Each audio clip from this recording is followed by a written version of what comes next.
Friends ఇప్పుడైతే నేనైతే బతుకమ్మలు అయితే రెడీ అయితే చేసిన చూడండి. 2 బతుకమ్మలు అయితే ఇవ్వాల కొంచెం హైట్ అయినాయి, కొన్ని తెచ్చినారు మా పిల్లల పూలు అయితే.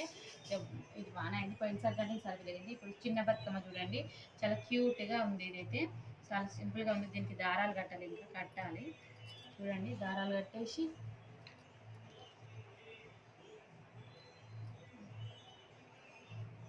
ఫ్రెండ్స్ ఇప్పుడైతే దారం అయితే కట్టేస్తున్నాం చిన్న బతుకమ్మకి.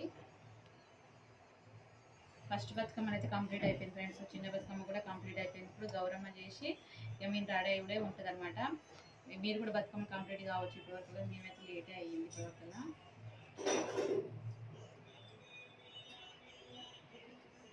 చిన్న బతుకమ్మ చాలా క్యూట్గా ఉంది కదా, మా హాని కోసం అనమాట. హాని నువ్వు ఎత్తుకుంటావు కదా, ఎత్తుకుంటావా అని. ఇప్పుడైతే 2 బతుకమ్మలు కంప్లీట్. చూడండి మా బతుకమ్మలు అయితే చాలా బాగా వచ్చినాయి, బాగున్నాయి. ఇప్పుడైతే గౌరమ్మని చేద్దాం మనమైతే. ఇలా సద్దుల బతుకమ్మ కదా, గౌరమ్మని అయితే చేయాలన్నమాట. చేసి పెట్టేసుకుంటే మనకి ఇక పని అయిపోతుంది. బతుకమ్మలు రెడీ చేసి మనం రెడీ అయితే చీకటి కాక ముందుకే నేనైతే లేస్తున్నా, మరి అందరు ఇట్లా వేస్తున్నా నాకైతే తెలియదు. నేనైతే మామూలుగా అయితే 2 చిన్న అంటే తల్లి గౌరమ్మ, పిల్ల గౌరమ్మ అని 2 చేస్తాను నేనైతే. ఇక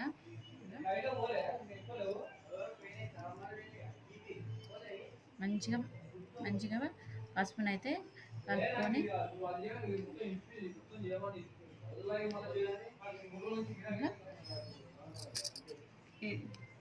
అరే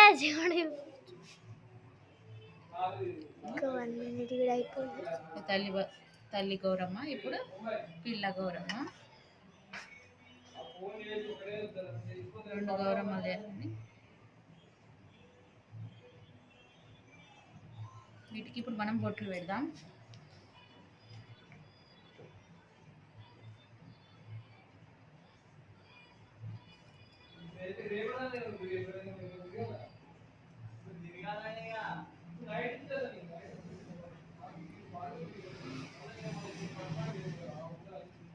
కొందరైతే ఇంకా దీపం పెడతారు అండ్ దూది కూడా వేస్తారు, దూది వల్ల. నేనైతే ఇట్లా సింపుల్గా వేసేస్తా. ఆకులు ఉన్నాయి